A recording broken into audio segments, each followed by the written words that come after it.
go to Annotate and select Table from Tables here.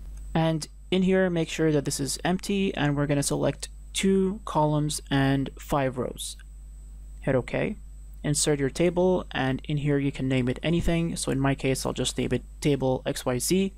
And you click on in each cell, and then select Field from the text editor. Select Object, and then we're going to use the Select command here. We're going to select our first object here and insert the contents.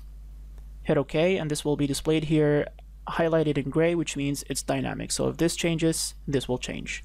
We're going to do the same thing in the second cell here.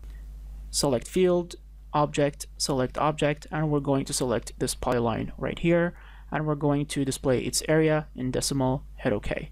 Now this will calculate its area. If you change this area here, and then go to Insert, Update Fields, select the table, hit Enter, the area will automatically change depending on what you do here.